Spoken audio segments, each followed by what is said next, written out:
During a girls' night, my fiancée accidentally butt-dialed me while she was trashing my proposal to her friend. I sat there and listened for 20 minutes without saying a word. Then I texted her friend in the same group and put her on speaker for me. The panic on the other end? Absolutely beautiful. Alright, Reddit, this one's going to get under your skin. So here's what happened. My fiancée butt-dials me during girls' night, and I end up hearing 25 minutes of her trashing everything about me and our relationship, while bragging about her cheating. I did something she never in a million years thought I'd do, and then watched her whole life implode. I'm Damien, 32M, pulling in around $85K a year as a senior project manager at a mid-size construction company. It's not tech money, sure, but it's solid. I own a nice 2-bedroom condo and live comfortably without having to check my account balance every 5 minutes. I've been grinding for 7 years, starting at the very bottom. First gig was as a site supervisor making $38K, busting my ass in the heat while college kids with daddy's money got fast-tracked into cushy office jobs. Julia and I met 3 years ago at this rooftop bar downtown. I was out celebrating a promotion with my boys, Finn, Mike, and Torres from work. We shut that place down, dropped probably $400, and earned every penny of the hangover the next morning. Julia was there with her girlfriends. She was 28, worked as a social media coordinator for some wellness brand, and was hot as hell. Long dark hair, gorgeous smile, and this laugh that made you want to be the guy who caused it. Not gonna lie, I was feeling myself that night. Fresh promotion, a good buzz, and I had on this navy button-down that made my shoulders look broad. Julia actually approached me first. I cracked some jokes, and within 5 minutes I had her laughing. Our first date was perfect. I took her to this steakhouse I'd been dying to try. It wasn't insanely expensive, but it was quality. She ordered the filet mignon without even glancing at the price, which I respected. No games, no pretending she wanted just a salad. We sat and talked for 3 hours straight. When I walked her to her car, she kissed me first. 6 months in, we spent a weekend at a cabin I rented up in the mountains. About 2 hours north, no cell service. Just us and a bottle of soda. She brought a book on mindfulness. I brought my laptop to finish some project reports. That Friday night, she curled up next to me by the fireplace, reading while I worked. Then she looked up and said, "I love how focused you are. It makes me feel like I've found someone who actually gets me. Someone who doesn't need constant entertainment or validation. Someone solid." Looking back, I was hooked. But yeah, there were signs I ignored. The first red flag. She always compared us to other couples. Never directly demanding things, but she'd always make sure I knew what other guys were doing.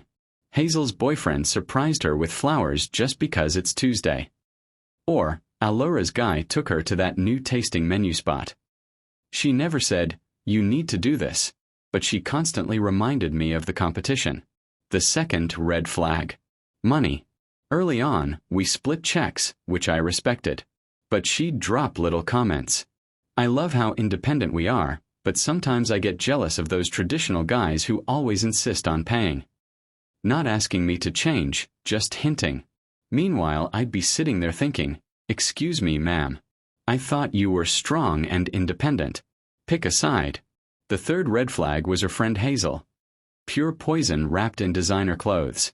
Every time Hazel was around, she'd plant seeds of doubt. "You guys are so cute together, but you're still so young. There's so much world to explore before settling down." Always said with that fake smile. But besides those things, everything seemed good. Or at least I thought so. Now about the proposal. It happened 3 months ago and I went all out. Not because I felt pressured, but because I genuinely thought Julia deserved it. I'd been planning for 2 months, saved up 4 months of overtime pay, $12,000 in straight cash. Not credit cards, not payments.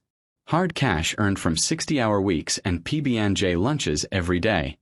I went to 3 different jewelry stores, did my research on cuts and clarity. Ended up picking a classic round diamond 1.2 carats, excellent cut, set in white gold with small diamonds along the band. The sales guy tried to upsell me to some tacky 2-carat monster, but I knew Julia's taste. Classy, not flashy. Made reservations at an upscale Italian place downtown, the same spot we went to for our third date. That night I was smooth as hell. Ring in my jacket pocket. Palms sweating like I was about to present to the CEO. Waited until after appetizers, took her hand across the table, and told her how I felt. Dropped to one knee right there in front of everyone. Phones came out, the whole place quieted down. When I opened that little black box, her face lit up like Christmas morning. She said yes before I even finished asking. But here's where the biggest red flag really slapped me in the face. Not 30 seconds after saying yes, she was more focused on photographing the ring than celebrating with me. First words out of her mouth weren't, "I love you," but, "Oh my God, wait until Hazel sees this." Her first instinct was to flex for the same toxic friends who had been undermining our relationship for years. That's when I should have known. I wasn't proposing to Julia, I was proposing to her Instagram feed. Fast forward a bit. One Friday night, Julia tells me she's heading out for girls' night with the usual crew. Hazel, Alora, and a couple of other vultures whose names I never bothered remembering. Honestly, I was relieved. Gave me a guilt-free night to chill with Finn, eat wings, and play Call of Duty. Try not to solve all the world's problems in one night, I joked as she spent 2 hours getting ready. Finn showed up around 8 o'clock with a 12-pack of soda and his Xbox controller. By 10:30, we were deep into Warzone when my phone buzzed. Julia's contact photo lit up. "Hold up, let me see what she needs," I told Finn, pausing the game. I answered, expecting to hear bar noise and her asking for an Uber. Instead, I heard muffled sounds, like her phone was in her purse. Then came the background chatter. I was about to hang up when her voice came through, crystal clear. The whole thing was just so pathetic. Like, embarrassingly pathetic. Finn shot me a look, eyebrows raised. My gut told me I needed to listen. So I put it on speaker. She kept going. He took me to Morello's, the same place we went for our third date. Zero creativity, zero effort. Just recycled romance because he's too freaking cheap and unimaginative to try harder. My blood ran cold. She was trashing the proposal, the ring, everything. Her voice picked up, animated. "Girls, I'm not even kidding. It's so small I have to angle my hand just right in photos so people can't see how tiny the diamond is." I had to fake excitement because the whole restaurant was watching. But oh my God, I've seen bigger stones at the mall kiosk. Finn's jaw literally dropped. "Bro, what the actual?" I waved him quiet. I had to hear it all. Then Hazel's voice chimed in. Seriously, how much could he have possibly spent? Like $1,000? Maybe 1,500 if he really went crazy. You know Damien. He's the type who checks Groupon before booking dinner reservations. Finn grabbed my shoulder, mouthing, "Holy crap." Meanwhile, I just sat there feeling like I'd been gut-punched. 1,500? That ring had cost me 4 months of overtime, weekends, PB and JS, gas station coffee. Julia laughed and compared me to Jensen from my office. This guy shows me pictures of the jewelry he's looking at for his investments. We're talking real stones, 5-figure minimum. That's what a successful man does when he knows what he wants. Then Alora jumped in, giggling. Oh, he does. When we go out for lunch, money is no object. Last week he took me to that place downtown where dinner runs $400 for 2 people. Didn't even blink at the bill. And the way she said it, present tense, like it was an ongoing thing, not just a one-off lunch. Finn was recording now, holding up his phone to catch every second. Smart move. Jensen's been asking me out for months, Julia went on. And honestly, I'm starting to think I picked the wrong guy. He's successful, confident, drives that gorgeous Audi S5, lives in one of those high-rise condos with the skyline view. Basically, everything Damien isn't, and never will be. Each word landed like a sledgehammer to the chest. So why are you still with Damien? One of the girls asked. Because I thought I loved him. But it's like, settling, you know? Damien is the safe choice. He's the reliable Honda Civic, when what you really want is the Porsche. The whole table erupted in giggles. Damien comes home at 5:30 every day, watches Netflix until bedtime, and thinks Olive Garden is fine dining. No ambition, no excitement, no growth. Jensen talks about opening his own investment firm, traveling to Europe every summer, buying rental properties. When Damien talks about the future, it's just more of the same boring middle-class BS. Have you and Jensen? Hazel let the question dangle in the air. Nothing physical yet, Julia admitted. But God, the chemistry is unreal. When we're together at those work lunches, it's electric. He looks at me like I'm the most fascinating woman alive. These women were eating it up, making little encouraging noises, like therapists validating some deep trauma. Damien's decent in bed, Julia added. But he's so predictable. Jensen has this confidence about him. You just know he'd take complete control. Finn was staring at me like I'd just been shot. 20 minutes of my fiancée trashing me to her friends. How embarrassed she was by everything about me, how she was practically cheating with her coworker, and how I was nothing more than a consolation prize. You deserve so much better than this, Hazel said. You're 28. You're gorgeous. You work for a trendy company. Men like Jensen are out there waiting for you. I'd heard enough. More than enough. Finn stopped recording and looked at me, rage flashing in his eyes. Dude, what the heck are you going to do? I didn't hesitate. I opened Facebook Messenger, found Alora's contact, and typed, "Put Julia on speaker. I've got something to say to everyone." Then I hit send. The effect was instant. And beautiful. The chatter cut off immediately. Someone gasped. I could hear chairs scraping and panic rippling through the group like wildfire. "Oh my God, Julia," Alora whispered. "Damien just messaged me. He can hear us." Dead silence, except for bar noise and what sounded like Julia's soul evacuating her body. "Damien." Her voice cracked. "Damien, are you there?" I let the silence drag for a full 30 seconds, just long enough for her to imagine how deep in it she was. Then I finally spoke. "Yeah, Julia. I've been listening for the last 25 minutes. Really educational conversation you ladies were having. Baby, I can explain. I was just... No need to explain. You were crystal freaking clear. Thanks for the honesty. Really saves us both some time. Baby, I was tipsy. I didn't mean... Funny how fast she pulled that card. Oh, you meant every damn word. And Jensen. Tell him good luck dealing with your toxic friends and your constant need for validation. He's going to freaking need it." Finn was grinning like it was Christmas morning, pumping his fist in the air. "Oh, and Julia, that embarrassingly small ring you've been lying about? It cost $12,000, not $1,500. But don't worry, you won't have to be embarrassed by my cheap taste much longer." And then I hung up. My phone immediately blew up. Calls, texts, from Julia, from Alora, from Hazel, from random numbers I didn't even recognize. All of it panic, all of it desperate damage control. Finn was still holding his phone, eyes wide. "Dude," he said. "I got every freaking word of that. Every single word." I turned off my phone, cracked open another soda, and leaned back. "Send me that file. I've got some calls to make tomorrow." Saturday morning, I woke up with a clarity I hadn't felt in months.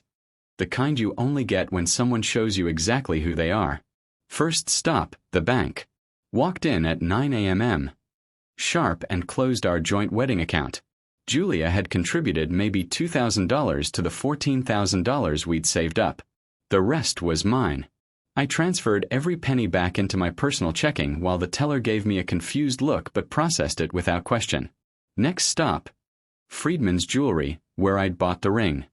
I walked in with my receipt and the return policy I'd photographed on my phone 3 months ago. The sales guy, the same dude who'd helped me pick it out, looked genuinely sad. "Things didn't work out, huh?" he asked. "They worked out exactly how they were supposed to," I said. 15 minutes later, I had $12,000 back in my account. No drama, no questions. Just cash back where it belonged. Then came the calls that would burn Julia's life to the ground. Wedding venue. I need to cancel the reservation for Johnson Morrison, September 15th. "I'm sorry to hear that, sir. There will be a $1,500 cancellation fee. Send the bill to Julia Morrison. She's the primary contact on the contract. Caterer. $800 cancellation fee. Julia's problem. Photographer. $600 deposit forfeited. Julia's problem. DJ. $300 cancellation fee. Julia's problem too. See, Julia had insisted on being the primary contact for all the vendors because she wanted creative control over the wedding.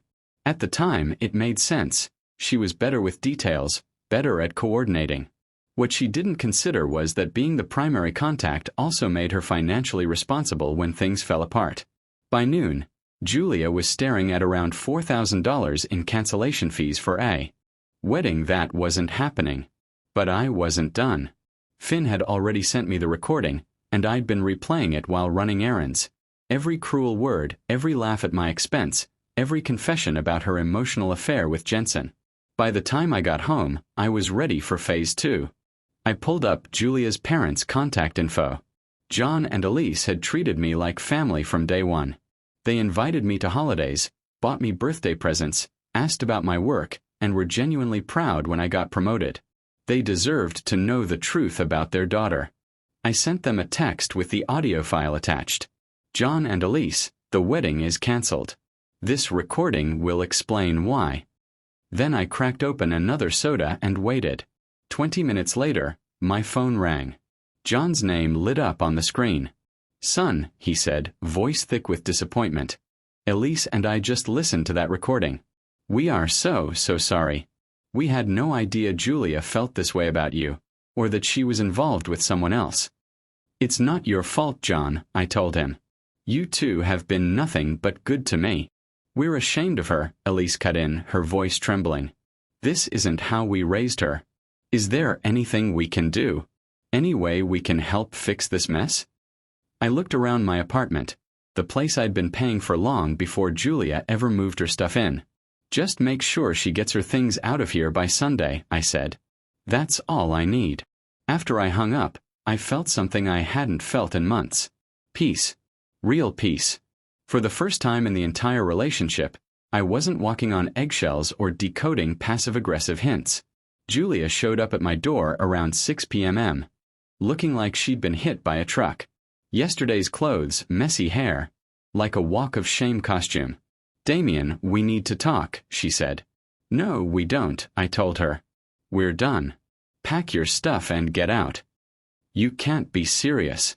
You're throwing away 3 years over one stupid conversation?"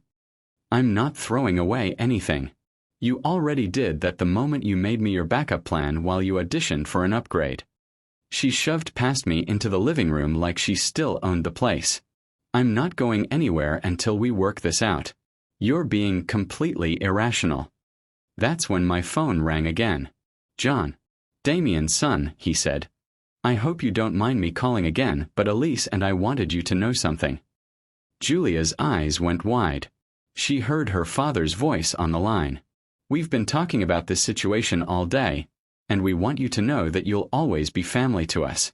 What Julia did is unforgivable, and we're embarrassed to call her our daughter right now." Julia started waving her hands, panicking, signaling for me to hang up. But I just smiled and put it on speaker. Her mom's voice, Elise's, came through next. "We raised her better than this. The way she talked about your proposal, about how you've provided for her, about this other man. It's disgusting."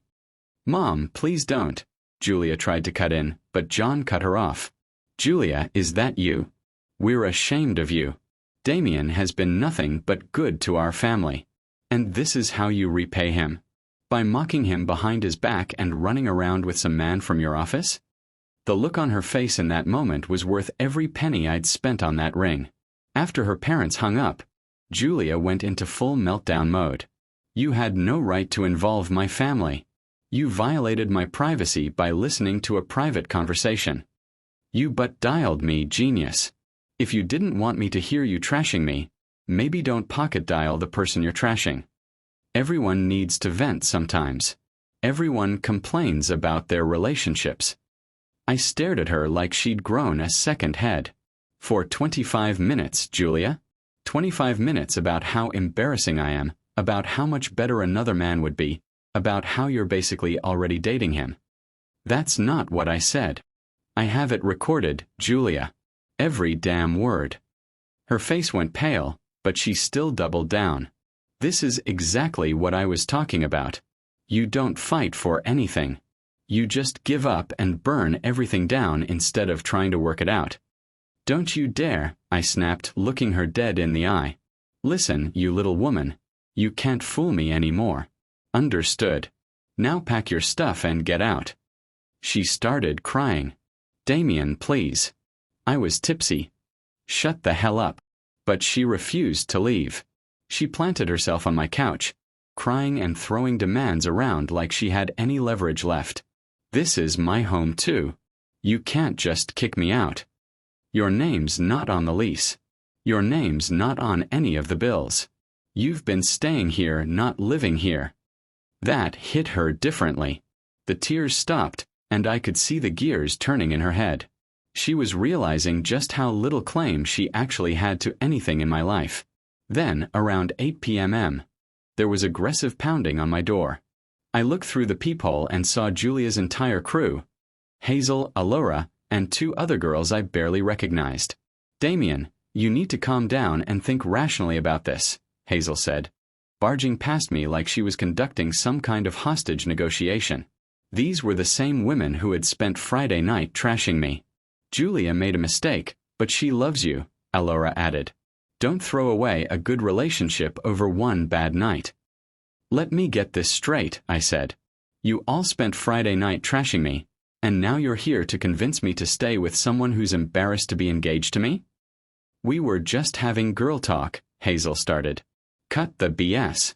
That's not girl talk. That's character assassination. The room went silent. And now you're in my apartment telling me to be rational? Get the hell out. All of you. Julia deserves better than this, one of the other girls said. She deserves someone who will fight for her. You're absolutely right, I said. Julia's eyes lit up with hope for the first time all day. She deserves someone who thinks she's worth fighting for. Her face immediately fell. I'm not that guy anymore. So take her and go find him. Just do it somewhere else. They started gathering Julia's stuff. Her purse, jacket, some clothes she'd left scattered around. As they headed toward the door, Julia turned back one last time. I want my engagement ring back. I almost laughed. What ring? I returned it this morning. Got my 12 grand back. Her jaw dropped. 12. You said it cost 12,000. Yep. But don't worry. It's none of your concern anymore. Hazel grabbed Julia's arm. Come on, Julia. You don't need this freaking loser. Julia's face went nuclear, but Hazel was already dragging her toward the door. You'll regret this. Julia screamed as they left. You'll never find anyone like me. That's the freaking point, I called after them. Sunday morning, John and Elise showed up at my door with boxes to pack the rest of Julia's stuff. Son, we are so sorry, Elise said. It's not your fault, I told her. You raised her right. Sometimes people just choose to be crappy despite good parenting. We want you to know, John said, shaking my hand firmly. You'll always be family to us. If you ever need anything at all, you call us. I smiled and nodded. After they left, I felt lighter than I had in months, maybe years. Then Finn showed up around noon with Chinese food and his laptop. Dude, you need to see this stuff, he said, pulling up Julia's Instagram. She's gone full psycho.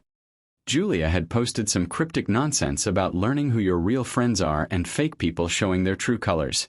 Her comment section was flooded with her girlfriends talking about toxic masculinity and men who can't handle strong women.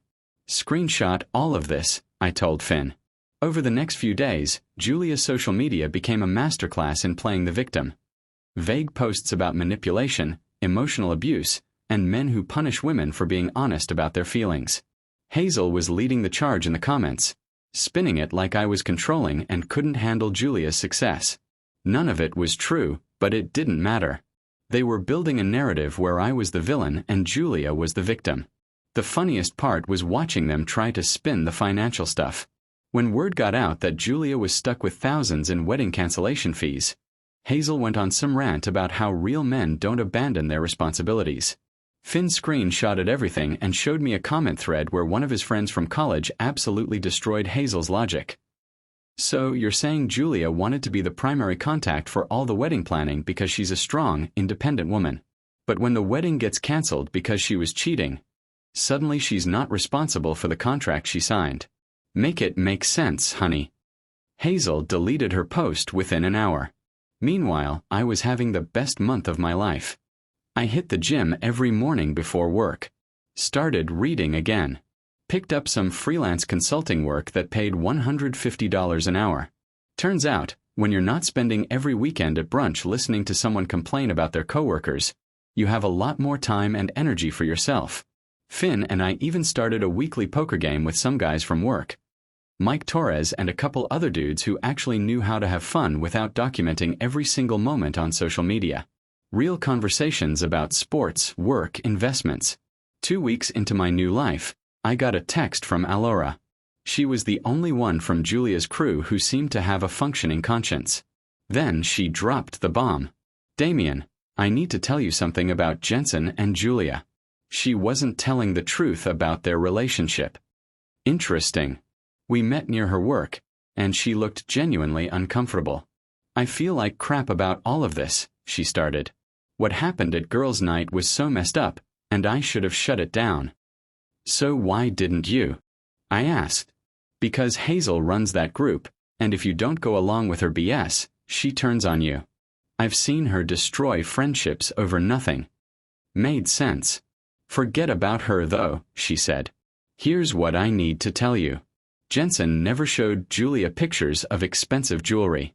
He never took her to fancy restaurants. He's been actively avoiding her for months. I froze.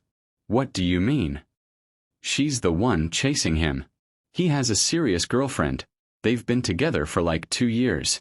Julia knew this, but she kept showing up at his office, finding excuses to work late when he was there, even following him to the gym. The desperation was real. Julia had lost her safety net, you, and was doubling down on a fantasy relationship with a guy who wanted nothing to do with her. After everything blew up between us, Julia only got worse. She started calling Jensen constantly, showing up at his apartment building, even reaching out to his girlfriend on Instagram to warn her about what kind of man Jensen supposedly was. Jesus Christ, it got worse. She ended up suspended from work for a week because her behavior was making Jensen so uncomfortable that HR had to get involved. Alora pulled out her phone and showed me screenshots of Julia's messages to Jensen's girlfriend.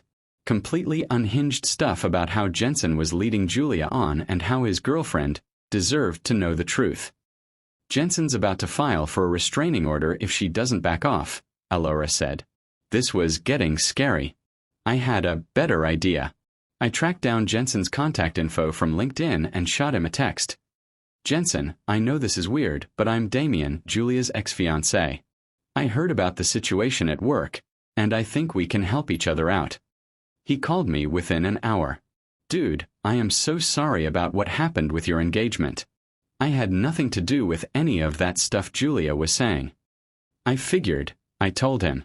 Listen, she's been making your life hell since we broke up, right? It's insane, he said. She shows up everywhere I go. Calls me at all hours. Even followed me to my girlfriend's place and tried to start some confrontation. I'm about to get a restraining order. What if we could end this permanently? I suggested. Jensen was definitely interested. We met the next day. He was exactly what I expected. Good-looking, confident, nice car, the kind of guy Julia probably thought she deserved. We talked for a while, then I laid out the plan.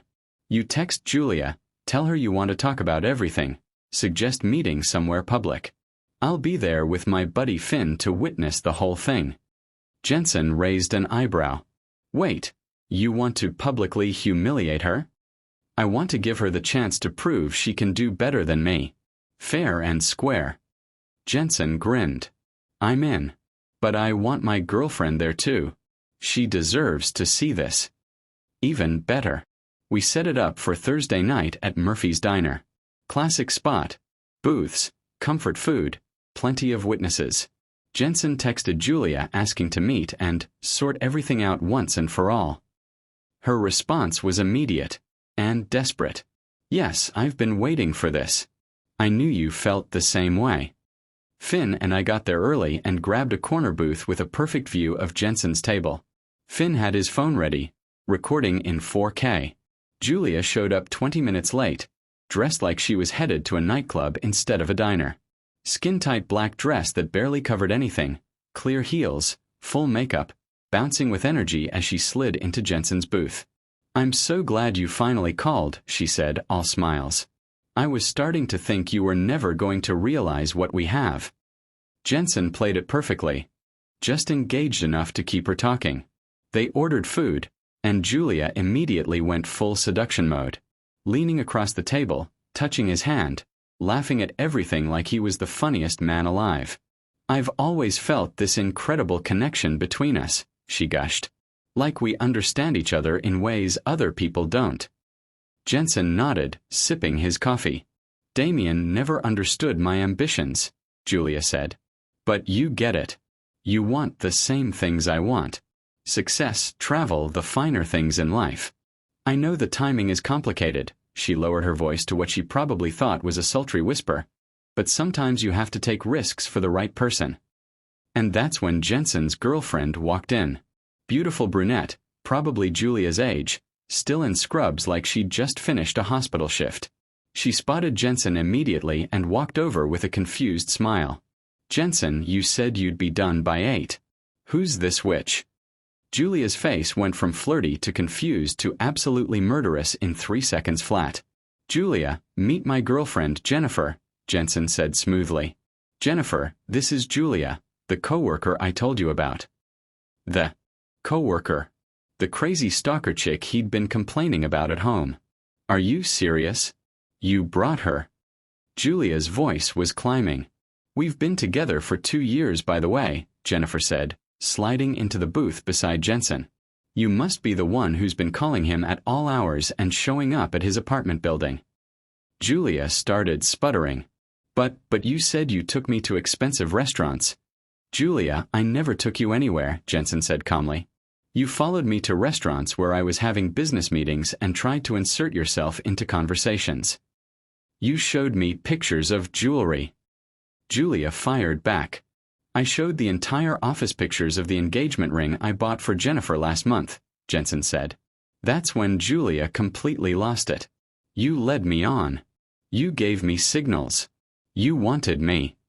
The whole diner was staring now, and Finn was capturing every second of her meltdown in perfect HD. "You destroyed my relationship. I left a good man for you." Finn couldn't resist. He stood up and called out loud enough for the whole diner to hear. "Nope. You thought you could trade up. Turns out nobody wants to downgrade." That's when Julia noticed me. The look of pure shock and rage was priceless. "You!" she screamed, pointing like I was the devil himself. "What the heck are you doing here? You planned this. You set me up." Julia stood up, storming toward me, but Jennifer wasn't done. "Excuse me, stalker girl," Jennifer called out. "We're not finished talking." Julia spun around. "What did you just call me?" "I called you a stalker. Because that's what you are. You've been harassing my boyfriend for months, following him around like some pathetic groupie." "I'm not. I'm younger than you. Prettier than you. I make more money than you." Julia snapped. Jennifer gave her the coldest up-and-down look I've ever seen. "Honey, you're having a public meltdown in a diner over a man who's never been interested in you. That's not successful. That's just sad." Julia lunged at her. Full-on Jerry Springer chaos. Screaming, clawing, trying to grab Jennifer's hair while Jennifer just laughed and dodged. Jensen was pulling Jennifer back, while Finn was giving live play-by-play commentary like it was a UFC fight. And Julia goes for the hair, but whiffs completely. Jennifer with a beautiful dodge. Oh, and Julia's down. She tripped over her own desperation. The diner manager called security, who showed up fast and grabbed Julia while she was still screaming about how everyone had betrayed her and how she was the victim. As they dragged her toward the door, she locked eyes with me one last time. "I hope you're happy," she screamed. "I hope this was worth destroying 3 years." "He was worth every freaking second," I called back. That night, Finn edited the entire confrontation into a TikTok masterpiece. Music, slow-motion replays of Julia's failed attacks, the whole thing. Title: Julia discovers fantasy relationships aren't real relationships. When keeping it 100% delusional goes wrong. The video hit 80,000 views in the first 2 days. The comments were brutal and beautiful. This is why you don't monkey branch relationships, ladies. Imagine fumbling the bag this hard over a fantasy. She really threw away a man who spent $12K on a ring. For a dude who won't even make eye contact with her. Julia started sending me threatening texts, but I just screenshotted them and added them to Finn's growing evidence folder. Threats to key my truck. Threats to show up at my job. Vague crap about making me pay for humiliating her. I forwarded everything to Jensen and Jennifer just in case. "She's completely lost it," Jensen texted back. HR suspended her indefinitely pending a psychological evaluation. They're worried about workplace violence. Perfect. Julia had gone from "I can do better" to unemployed and possibly institutionalized in less than a month. But the real satisfaction came from watching her online presence completely implode. She started posting these increasingly unhinged rants about how men punish women for having standards, and how society protects emotional abusers. Her friend group was falling apart too. Alora had already pulled away completely after our conversation. A couple of other girls from their crew began dropping subtle subtweets. Stuff like, "Funny how some people blame everyone else for their own problems." The only one still standing by Julia was Hazel, but even she was clearly getting tired of the non-stop drama. Her supportive comments got shorter, weaker, and way less frequent, while Julia's posts just kept getting more desperate and more unhinged. 3 weeks after the diner meltdown, I got a text from John, Julia's dad. "Damien, I hope you don't mind me reaching out, but Elise and I wanted to let you know Julia moved back home. She lost her job and couldn't afford rent anymore." I replied, "Sorry to hear that, but it's not really my problem anymore." He wrote back, "We know.